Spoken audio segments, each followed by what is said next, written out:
데이 12. 하나님께서는 위대하며 장기적인 계획을 세우심. 하나님께서는 우리 앞에 있는 일을 스스로의 힘으로 하라고 요구하지 않으신다. 그분은 신성한 도움을 주셨다. 그분은 모든 위험에서 도와주도록 성령을 주셨다. 오늘 나의 생애 37쪽. 하나님께서는 우리 각 사람과 미래를 매우 잘 알고 계시기 때문에 우리를 가장 효율적으로 사용하는 방법, 즉 우리와 하나님의 왕국을 위해 최선을 성취하는 방법을 알고 계십니다. 요한복음 7장 37절로 39절은 이렇게 말하고 있습니다. 누구든지 목마르거든 내게로 와서 마시라.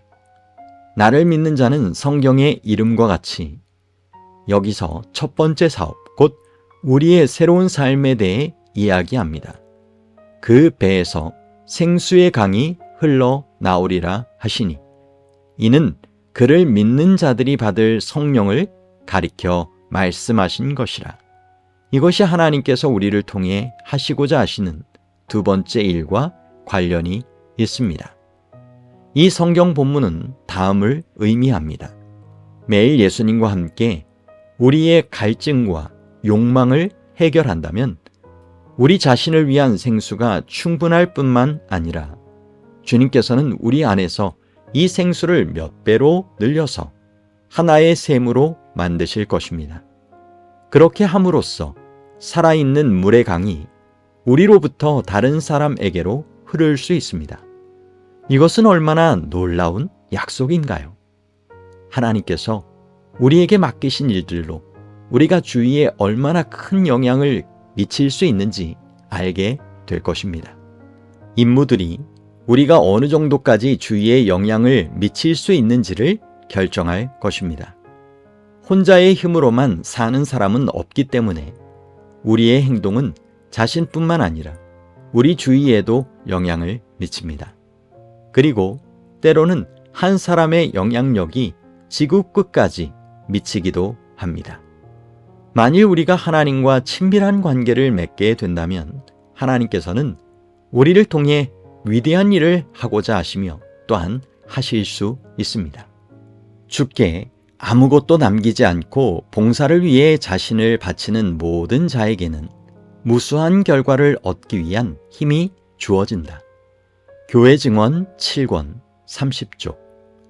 이렇게 하는 그 누구든지 요한복음 14장 12절에 나와 있는 약속을 받게 될 것입니다. 내가 진실로 진실로 너희에게 이르노니 나를 믿는 자는 내가 하는 일을 그도 할 것이요 또한 그보다 큰 일도 하리니 이는 내가 아버지께로 감이라.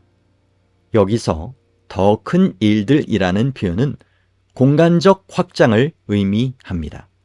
우리가 그리스도보다 더 큰 일을 할 수 있는 이유는 무엇인가요? 예수님의 설명은 내가 아버지께 가기 때문이었습니다. 그게 무슨 뜻인가요? 승천하신 후 예수님은 다시 한번 하늘과 땅의 모든 권세를 얻으셨습니다. 예수님이 성령을 통해 내 마음속에 살아 계실 때 나를 통해 이 더 큰 일들을 이루실 수 있습니다. 성경에서 찾을 수 있는 좋은 본보기인 느헤미야를 다시 살펴봅시다.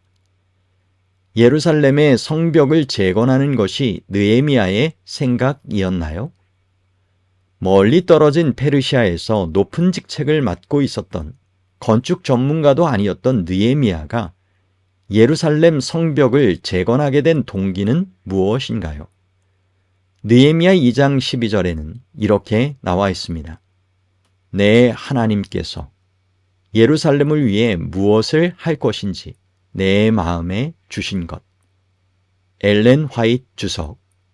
기도하는 동안 그 계획은 느헤미야의 그의 마음 속에서 형성되었다. 남부 파수꾼 1904년 3월 29일. 예루살렘에서의 일은 느헤미야가 생각한 것이 아니라 하나님의 명령을 받은 것이었습니다. 하나님께서 그를 위해 미리 일을 계획하고 준비하셨습니다. 하나님께서는 느헤미야를 크게 축복하셨습니다. 결국 그의 사역은 매우 성공적이었습니다. 느헤미야는 엘렌 화이트 증언보감 제3권 341쪽에 기록한 우리가 그분께 도구를 제공한다면 하나님께서 일을 하실 것임을 경험했습니다. 방해꾼 아니면 조력자? 느헤미야 외에 이 성공에 중요한 역할을 했던 사람들은 누구였나요? 엘렌 화이트는 다음과 같이 썼습니다. 느헤미야의 열성과 간절한 정신을 가장 먼저 포착한 사람 중에는 이스라엘의 제사장들이 있었다. 그들은 영향력 있는 지위를 갖고 있었기 때문에 이들은 일을 크게 방해할 수도 크게 전진시킬 수도 있었다. 그들이 초반에 협력한 것은 이 프로젝트의 성공에 크게 기여했다. 남부 파수꾼 1904년 4월 5일. 온전한 마음. 느헤미야는 평생 하나님과 친밀한 관계를 쌓은 사람의 본보기로 성경에 나와 있습니다. 그는 전심을 다해 온 생애를 하나님께 바쳤습니다. 하나님은 항상 이런 사람들을 주목하십니다. 역대하 16장 9절 한글 킹 번역에는 이런 말씀이 있습니다. 이는 주의 눈은 온 땅을 두루 살피시어 자신을 향하여 마음이 온전한 자들을 위하여 자신이 강함을 보이심이니이다. 온전한 마음은 하나님의 힘이 우리를 통해 역사하기 위한 필수 조건입니다. 우리의 완전한 순복과 성령 충만한 삶은 주님께서 우리를 통해 힘차게 일하실 수 있도록 해줍니다. 우리의 새로운 삶이 자리를 잡고 우리가 하나님과 지속적이고 활기찬 관계를 맺을 때에야 하나님께서는 우리에게 그분이 준비하신 일을 맡기실 것입니다. 첫 번째 사업의 기초 위에서 두 번째 사업, 즉 하나님의 사업이 이루어질 수 있습니다. 만약 새로운 삶이 아직 시작되지 않았거나 존재하지 않는다면 우리는 인간의 모든 한계와 문제를 가지고 있는 인간의 힘으로만 일을 하게 됩니다. 다른 예, 아사왕.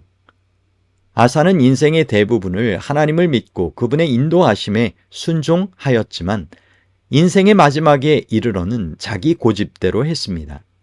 예를 들어 그는 하나님을 의지하는 대신 아수르 왕 베나닷에게 군사적 도움을 요청하는 것으로 자기 고집을 따랐습니다. 하나님께서 예언자 하나니를 보내 그의 어리석은 행동에 어떤 부정적인 결과를 가져올지 아사에게 말했을 때 왕은 분노하여 예언자를 감옥에 넣어버렸습니다. 마찬가지로 3년 후 아사가 병에 걸렸을 때 그는 하나님께 가지 않았고 오히려 자신의 의원들을 믿었습니다. 아사가 하나님의 영이 자신을 인도하는 것을 허락하지 않았기 때문에 하나님께서는 그분의 도움을 철회하셨습니다. 생각해보면 아사는 35년 동안 충실한 왕으로 하나님과 남다른 경험을 하였지만 마지막 6년 동안은 하나님을 믿는 자가 맞는지 의심스러울 정도였습니다. 우리는 오직 이렇게 기도할 수 있습니다. 주여, 내 삶이 끝날 때까지 주님의 길에 충실할 수 있도록 도와주소서. 참조 열왕기상 15장 8절에서 24절과 역대하 14장에서 16장.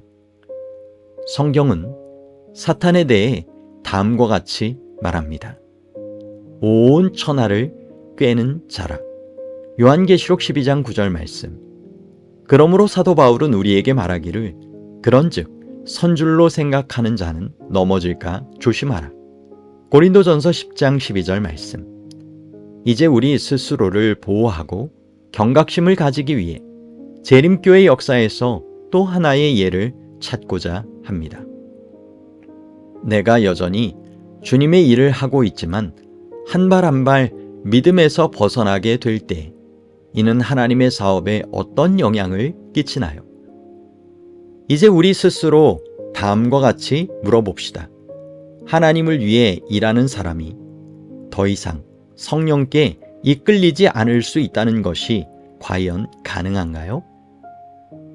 존 하비 켈로그 박사는 우리 교회에서 그리고 미국에서 매우 재능 있는 의사였고 뛰어난 인물이었습니다. 수년간 이 재능 있는 사람은 요양원을 짓고 운영하는 것에 대한 하나님의 조언을 무시했습니다. 하나님께서는 배틀클릭 요양원이 전소하고 켈로그의 지도하에 지어진 새 요양원이 파산 선고를 하도록 허락하셨습니다. 불행하게도 그는 교회에서 의사로 일하는 동안 이상한 신학적 견해를 갖게 되었고 처음에는 말로 이를 전파하였습니다. 그 결과 그는 많은 교회 신도를 잘못 인도하게 되었습니다. 시간이 흐른 뒤 켈로그는 잘못된 가르침이 담겨 있었기 때문에 교회 지도자들이 거부했던 책을 출판하고 싶어 했습니다.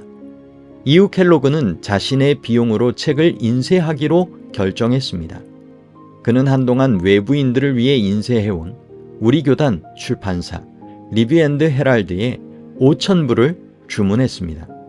출판사는 이에 동의했고 하나님이 직접 개입하셔서 출판사가 끔찍한 화재로 전소되도록 내버려 두셨습니다.